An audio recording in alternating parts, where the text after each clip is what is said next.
আজকে আমরা যে ব্যাপারটা নিয়ে কথা বলবো সেটা শুনলে হয়তো অবাক হতে হয়। ভাবুন তো, একটা সাধারণ ইমোজি যেটা আমরা হাসাহাসি করতে ব্যবহার করি, সেটাকেই রাজনীতির মাঠে একটা অস্ত্র হিসেবে ব্যবহার করা হচ্ছে। চলুন দেখি এই অদ্ভুত ঘটনার আড়ালে আসলে কি লুকিয়ে আছে। তো এই পুরো গল্পের শুরুটা হয়েছিল সোশ্যাল মিডিয়ার একটা ঘটনা থেকে, একটা রহস্য যা একটা বড় তদন্তের জন্ম দিয়েছিল। বাইরে থেকে দেখতে এটা ডিজিটাল দুনিয়ার ঘটনা হলেও এর ধাক্কাটা কিন্তু বাস্তব জীবন পর্যন্ত পৌঁছেছিল। এই পোস্টটা করেছিলেন ঢাকা ইউনিভার্সিটির একজন ছাত্রী, অ্যাক্টিভিস্ট। তার এক সহকর্মীকে নিয়ে ভায়োলেন্সের হুমকি দেওয়া হয়েছিল, আর তার নিরাপত্তা চেয়েই এই পোস্ট। মানে বুঝতেই পারছেন, এটা ছিল বেশ গুরুত্বপূর্ণ একটা উদ্বেগের প্রকাশ। কিন্তু আসল অবাক করা ব্যাপার হল, এই সিরিয়াস পোস্টটাতে ৮,৫০০-এরও বেশি হাহা রিয়াকশন এসেছিল। এটা কোনো সাধারণ ব্যাপার ছিল না, এটা ছিল একটা ব্যাপক উপহাসের ইঙ্গিত। আর এখান থেকেই কিন্তু মূল প্রশ্নটা ওঠে, এতগুলো মানুষ একটা নিরাপত্তা নিয়ে করা পোস্টে কেন হাসবে? ব্যাপারটা ঠিক স্বাভাবিক লাগছে না, তাই না? নাকি এই অনলাইন রিয়াকশনের পেছনে অন্য কোনো গল্প আছে?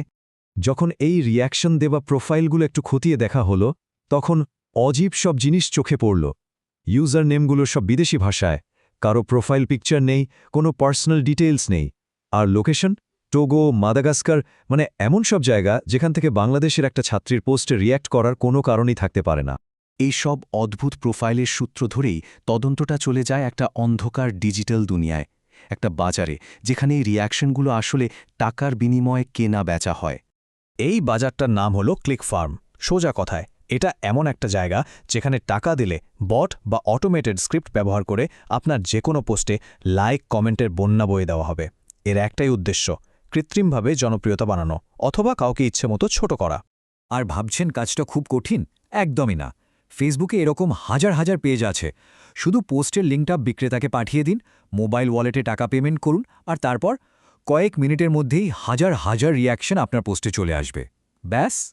তো এই বাজারে মূলত দুই ধরনের বট পাওয়া যায়, একটা বিদেশি, আরেকটা দেশি। বিদেশি বটগুলো খুব সস্তা আর দেখতে না দেখতেই কাজ শেষ করে দেয়, কিন্তু সমস্যা হলো এগুলো সহজেই ধরা পড়ে যায়। আর অন্যদিকে আছে বাংলাদেশি বট। এগুলো একটু দামি আর ডেলিভারি দিতেও সময় নেয়, কিন্তু এগুলোকে দেখতে এতটাই আসল লাগে যে চট করে ধরার উপায় নেই। কিন্তু এই বটগুলো তো একা একা কাজ করে না, এদেরকে ব্যবহার করা হয় দল বেঁধে, মানে অর্গানাইজড ডিজিটাল মব হিসেবে। আর এদের প্রধান টার্গেট হল রাজনৈতিক প্রতিপক্ষকে আক্রমণ করা। মানে ব্যাপারটা শুধু হাসাহাসি বা মজাক করার মধ্যে সীমাবদ্ধ না, এর পেছনে একটা বড় উদ্দেশ্য আছে, আর সেটা হলো এক ধরনের ডিজিটাল সেন্সরশিপ। দেখুন, ফেসবুকের অ্যালগোরিদম যখন দেখে কোনো পোস্টে অনেক বেশি নেগেটিভ রিয়াকশন বা ট্রোলিং হচ্ছে, তখন ও নিজে থেকেই ওই পোস্টের রিচ কমিয়ে দেয়। অর্থাৎ সেই বক্তব্যটাকে বেশি মানুষের কাছে পৌঁছাতেই দেওয়া হয় না। তদন্তে এরকম কয়েকটা বড় রাজনৈতিক ক্লাস্টার বা গ্রুপকে খুঁজে পাওয়া গেছে। যেমন ধরুন, দুটো জামায়াতপন্থী গ্রুপ আছে যারা মূলত বিএনপি আর বামপন্থীদের টার্গেট করে। আবার একটা আওয়ামী লীগপন্থী গ্রুপ আছে যাদের টার্গেট জামায়াত সম্পর্কিত পোস্টগুলো। এমনকি একটা ডানপন্থী গ্রুপও আছে যাদের কোনো নির্দিষ্ট রাজনৈতিক পরিচয় নেই, কিন্তু তাদের প্রধান টার্গেট হলো মিডিয়া আর সাংবাদিকরা। এখন প্রশ্ন আসতে পারে, নির্বাচনের মাঠে এই বটগুলোর কাজ কি? আচ্ছা, দেখা যাচ্ছে প্রার্থীরাও কিন্তু এই সার্ভিসটা বেশ ভালোভাবেই ব্যবহার করছেন নিজেদের জনপ্রিয়তা বাড়াতে। তদন্তে যা দেখা গেছে তা হল বিএনপি, জামায়াত, ইসলামী আন্দোলন, এমনকি স্বতন্ত্র প্রার্থীসহ অন্তত ৬ জন তাদের ফলোয়ার বাড়ানোর জন্য বট কিনছেন। আর সবচেয়ে মজার ব্যাপার কি জানেন? প্রায়ই দেখা যায় যে দুই দল একে অপরের ঘোর বিরোধী, তারা আসলে একই জায়গা থেকে, একই বট নেটওয়ার্ক থেকে ফলোয়ার কিনছে। একজন ক্লিক ফার্মের মালিক নাইমুদ্দিন ব্যাপারটা খুব সহজ করে দিয়েছেন। তিনি বলছেন, তার এমনও অভিজ্ঞতা হয়েছে যে একজন আওয়ামী লীগ নেতা একটা পোস্টের জন্য হাহা কিনেছেন, আর ঠিক সেই পোস্টার জন্যই একজন বিএনপি নেতা কিনেছেন লাভ রিয়াকশন।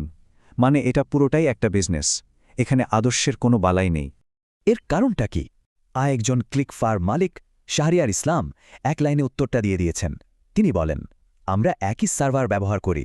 তার মানে কি দাঁড়ালো?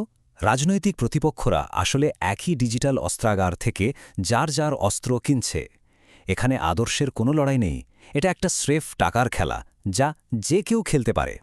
তো সবশেষে প্রশ্নটা আসে, এই পুরো বিষয়টা আমাদের গণতন্ত্র বা জনমতের ধারণার উপর কি প্রভাব ফেলছে? এর সবচেয়ে বড় বিপদটা হলো আমরা সোশ্যাল মিডিয়াতে যা দেখি সেটাকেই সত্যি বলে ধরে নিই, আমরা ভাবি এটাই হয়তো মানুষের আসল মতামত, কিন্তু এই তদন্ত আমাদের চোখে আঙুল দিয়ে দেখিয়ে দিচ্ছে যেটাকে আমরা স্বতঃস্ফূর্ত জনরোষ বা সমর্থন ভাবছি, সেটা আসলে কয়েক হাজার টাকা খরচ করে বানানো একটা কৃত্রিম বাস্তবতা মাত্র। আর এখানেই আমরা আজকের আলোচনাটা শেষ করতে চাই একটা খুব জরুরি প্রশ্ন দিয়ে। যদি অনলাইনে মানুষের সমর্থন বা বিরোধিতা কেনা যায়, তাহলে সত্যিকারের জনমত বলে আসলেই কি কিছু থাকে, নাকি সেটাও এখন একটা পণ্য?